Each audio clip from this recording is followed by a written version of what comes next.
Welcome to Reddit Revenge Stories. Did you know over 90% of people watch these videos but don't subscribe? If you enjoy stories of justice and payback, make sure to hit that subscribe button. It really helps the channel grow. And don't forget to like the video if you're ready for today's story. Let's get to the story. My name is Aaron McConnell. I'm a small-town guy, grew up in Nebraska, son of a mechanic and a school librarian. I worked hard, saved every dollar I earned, and opened my own garage by the time I turned the 28. That's also around the time I met her, Madeline. She walked into my shop one morning with a flat tire and a tired smile. Said she'd just moved into town to take a job at the local real estate office. She was sharp, warm, with a laugh that made people stop and look. I remember how her eyes caught the light when she thanked me for fixing her tire and offered to buy me a coffee. I said yes. That's how it started. We dated for 2 years before getting married. It wasn't all fireworks, but it was good, solid. We understood each other. She supported my long hours, and I cheered her on as she climbed the ladder at her agency. We bought a small house on Maple Street, painted it ourselves, argued about curtains, and hosted barbecues on weekends. People said we were the kind of couple others looked up to. I thought we were too, for a while.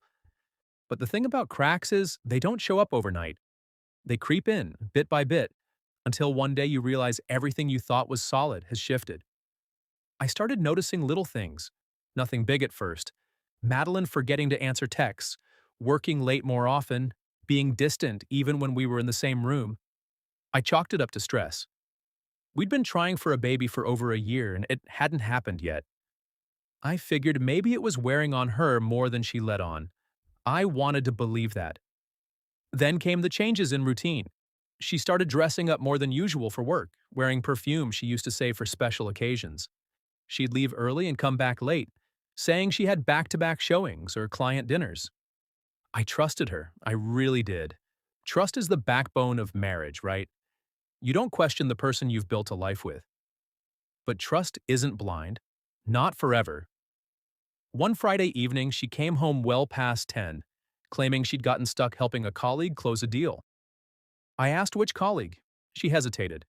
Said his name was Chris. Something about the way she said it didn't sit right.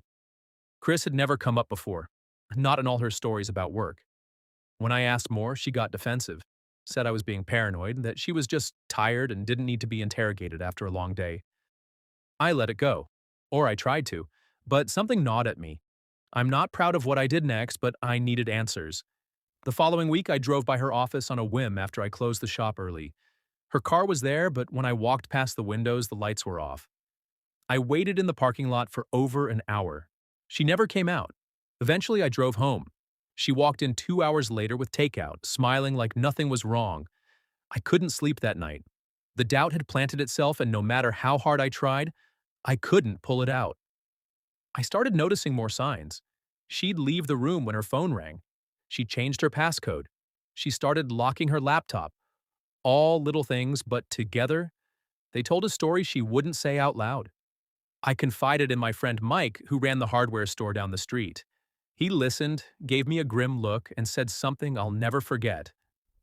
Sometimes the gut knows before the heart's willing to hear it. That stuck with me. Eventually, I hit my breaking point.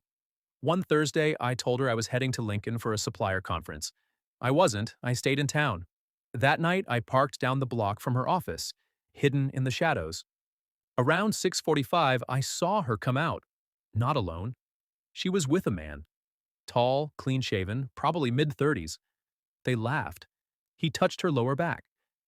She didn't pull away. They got into his car and drove off. I followed them. Every instinct in me was screaming, but I had to see. They ended up at a quiet Italian restaurant on the edge of town. I sat in my truck, watching through the windows.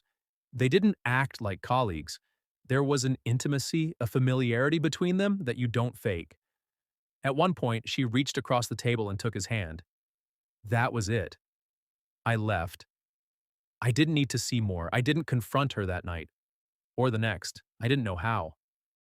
I felt hollow, like someone had scooped out everything inside me. For days I walked around like a ghost, pretending. Everything was fine. She didn't seem to notice, or maybe she did and just didn't care anymore. Eventually, I found his name. I did some digging. His name was Jackson Hale. He was a regional sales manager for a property development firm. They'd been working together on some commercial listings. It all made sense. Too much sense. When I finally confronted her, it wasn't some screaming match. I wish I could say I shouted, that I got angry. But the truth is, I was calm. Too calm. I sat her down on a Sunday morning, handed her the photo I'd taken from my truck outside the restaurant, and asked her who he was. She didn't lie, I give her that much. She looked at the photo for a long moment, sighed, and said, "It's not what you think." But it was. She admitted it had been going on for a few months. Said it started as a friendship, that she felt understood by him in a way she hadn't felt with me for a long time. That hurt. More than the cheating itself, I think. Because I realized then she hadn't just broken a vow. She'd checked out long before I ever caught on. I asked her if she loved him. She didn't answer right away. Just looked at me with tears in her eyes and said, "I don't know." That told me everything. I moved out that week, took the couch from the garage and rented a small unit above the bakery in town. The silence was suffocating at first. I missed the sound of her footsteps in the hallway, the way she hummed while brushing her teeth, even the arguments about groceries. But I didn't miss the lies. I didn't miss pretending. Divorce papers came a month later. I didn't fight it. What was there left to save? If you'd asked me back then if I'd ever trust again, I would have said no. That kind of betrayal doesn't just sting, it reshapes you. But time has a strange way of softening even the deepest wounds. It doesn't erase them, but it dulls the edges. I still don't understand how someone can say they love you and still lie to your face. Maybe I never will. But this is just the first part of my story. The real healing and everything that came after is still ahead. The first few months after moving out felt like walking through a fog. I still went to work, kept my hands busy fixing engines and rotating tires. But mentally, I was miles away. My shop became both a sanctuary and a prison. I'd open early and close late just to avoid going back to that little apartment. It didn't feel like home. It felt like a waiting room, where everything I'd ever known was being put on hold. People in town noticed. You can't keep secrets in a place like ours. I didn't tell anyone what happened, but I didn't have to. Whispers found their way into every corner. A few folks tried to be subtle with their concern, asking if I was doing all right, if Madeline was okay. I kept my answers short. The ones who really knew me didn't push. Mike would sometimes bring over dinner after closing his shop. We'd sit in silence and watch old football games. That meant more to me than any words ever could. One night, maybe 3 months after I left the house, I found myself driving past it. I told myself I was just taking the long way home, but who was I kidding? I parked across the street, headlights off. The porch light was on, and I could see the flicker of the TV through the curtains. Part of me hoped to see her silhouette, to catch some sign that she missed me, regretted everything. But all I saw was her moving around the kitchen like life had just gone on. Maybe it had, for her. For me, the process of letting go wasn't clean. Some days I felt angry enough to punch through walls. Other days I couldn't feel anything at all. I'd stare at my coffee in the morning and wonder how something as simple as a marriage, something I poured every ounce of myself into, could be tossed aside like a receipt. I started journaling. I don't know why. I guess I just needed to make sense of it all. I wrote letters I never sent, questions I knew she couldn't answer even if she wanted to. Why him? Why now? What did I do wrong? Eventually, I decided I needed to reclaim my life. I didn't want to be the guy people pitied. So I started with small things. I bought a used fishing rod and went out to the lake on weekends. I joined a local bowling league even though I hadn't touched a bowling ball since college. It felt awkward at first, like trying to wear someone else's shoes, but over time, it started to feel okay. I started laughing again. Real laughter, not the forced kind you give to make people think you're fine. A few months later, Madeline called. I was caught off guard. Her name flashed across my phone screen like a ghost. I let it ring once, twice, then answered. She said she just wanted to talk. Said she'd been thinking about everything. We met for coffee the next afternoon. I picked a spot on the far end of town somewhere we'd never been together. I didn't want memories floating around while we talked. She looked different. Not worse, just different. Maybe a little thinner, a little tired around the eyes. We exchanged pleasantries. Then came the long pause, the kind that stretches like rubber before it snaps. She said she was sorry, not just for what happened, but for how she let us fall apart without trying harder to fix things. She admitted that what she did was selfish, that she was chasing something she thought she was missing, only to realize it wasn't what she expected. I asked her if she was still with him. She shook her head, said it ended weeks ago, that it wasn't real. I nodded but didn't say much. It wasn't my place to feel sorry for her. I told her I hoped she found whatever she was looking for. She asked if there was any chance we could talk again, maybe try to rebuild something. I looked out the window for a long time before I answered. Then I told her, gently but firmly, that I didn't think that was possible. It wasn't out of spite. I just couldn't unsee what I'd seen, unfeel what I'd felt. Trust is like glass. Once shattered, you can piece it together, but the cracks will always be there. I didn't want to spend the rest of my life staring through cracks. After that meeting, I felt a kind of closure I hadn't expected. It didn't erase the pain, but it allowed me to put it somewhere, on a shelf in my mind where it wouldn't hurt me every day. I started focusing more on the future than the past. Then something unexpected happened. One afternoon, while picking up parts from the supplier in the next town over, I bumped into someone. Her name was Valerie. She managed inventory there. We got to talking about car parts of all things. And I noticed how easy it felt. No pressure, no weight. Just two people having a conversation. We started chatting more, exchanging small jokes whenever I came by. She didn't know my story, and I didn't feel the need to spill it. I liked that. Over the weeks, we started grabbing coffee. Just friendly meetups, nothing more. But it reminded me of something I'd forgotten. That connection didn't have to be complicated. It didn't have to be wrapped in betrayal or guilt. It could be light, simple, even joyful. Still, I was cautious. I wasn't ready for anything serious, and I told her that. She understood. Said she'd been through her own share of heartbreak and wasn't in a rush either. That made me respect her even more. I found myself smiling more, waking up with a bit more energy. I even started planning small getaways, just weekend trips to the mountains or the lake. Things I'd always put off because I was too busy or too distracted. Now I was doing them just for me. I ran into Madeline again, months later at the grocery store. We exchanged polite nods, nothing more. She looked peaceful. Maybe she was finally making peace with her choices. I hope she was. I wasn't angry anymore. I didn't wish her harm. I just didn't wish to be part of her life anymore. What surprised me most in all of this was how much I learned about myself. I learned that forgiveness isn't about the other person. It's about freeing yourself. I learned that loneliness isn't the same as being alone, and that strength isn't loud or brash. It's quiet and steady and shows up every day, even when you feel like collapsing. I didn't get the life I planned. But maybe that's okay. Maybe what matters isn't the blueprint, but what you build with what's left. I still have days where the past sneaks in, days where I hear a song we used to love, or pass by our old house and feel a pang of something I can't quite name. But those days are fewer now, and when they come, I let myself feel it, then let it go. Life didn't end with that betrayal. It just turned a corner I didn't expect. But there's still more of my story to tell. There's a strange kind of clarity that comes after you've lost everything you thought was permanent. You realize what really matters, and just as importantly, what doesn't.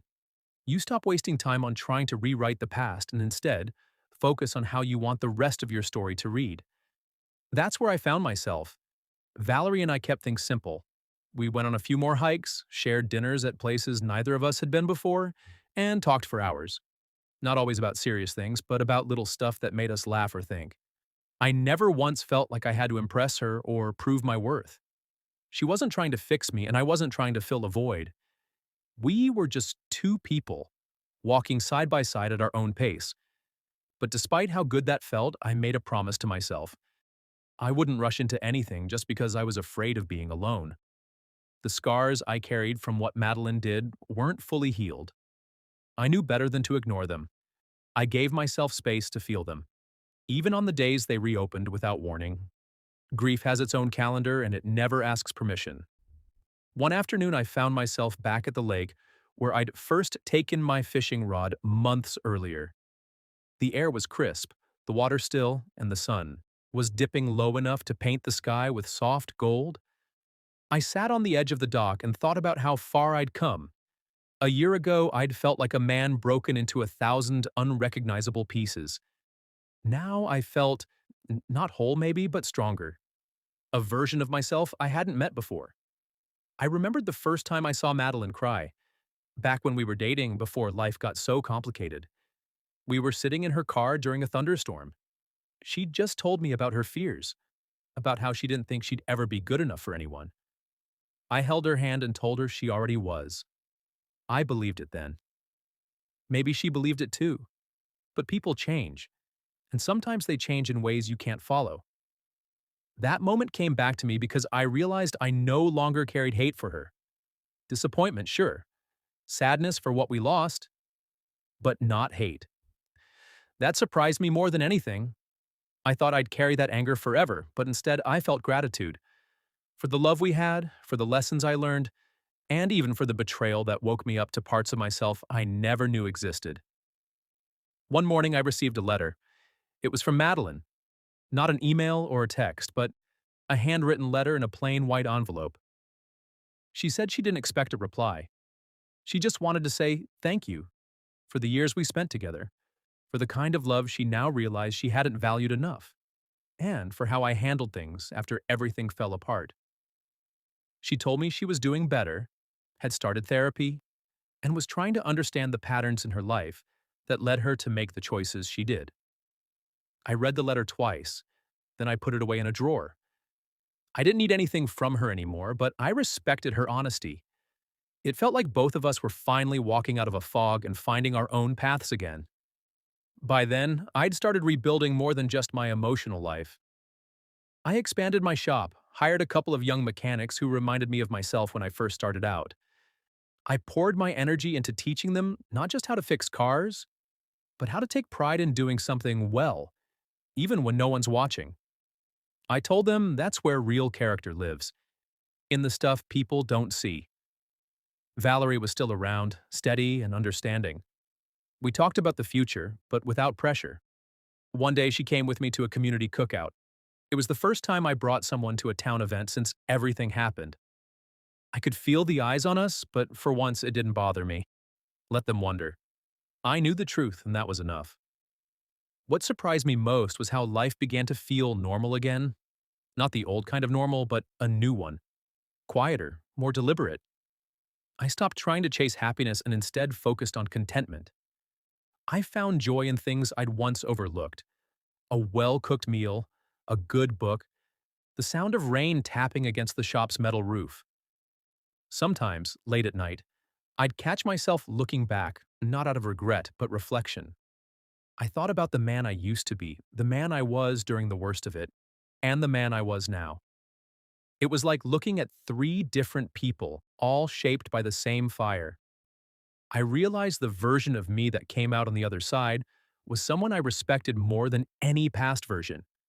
He was flawed, sure, but he was honest. And he never gave up, even when it would have been easier to. There's something freeing about knowing your worst day is behind you. It gives you courage to face whatever's ahead. I don't know where life will take me from here. Maybe Valerie and I will keep walking the same road. Maybe we won't. But whatever happens, I know I'll be okay. I don't define myself by what I lost anymore. I define myself by how I responded, by what I built after the walls came down. And maybe that's what redemption really is. Not being handed a new life, but building one from the rubble of the old one. People sometimes ask me how I got through it, how I stayed calm when my whole world fell apart. The truth is, I didn't always stay calm. I had my days of rage, of silence, of doubt. But I kept showing up. I kept moving. And eventually the pain stopped being the loudest voice in the room. If I could offer advice to anyone walking a similar road, it would be this. Don't rush your healing. Don't chase revenge or closure or explanations. Just focus on becoming someone you're proud of. That's the real win. As for Madeline, I hope she finds peace. I really do. Not because I want to reconnect or rekindle anything, but because I know what it feels like to be lost. I wouldn't wish that on anyone. And me, I'm doing just fine. Not perfect, not without scars, but fine. Better than I ever thought I'd be when I first packed my bags and closed that door behind me. Funny how life works. Sometimes the worst thing that ever happened to you turns out to be the thing that sets you free. And that's my story. The whole messy, painful, redemptive truth of it.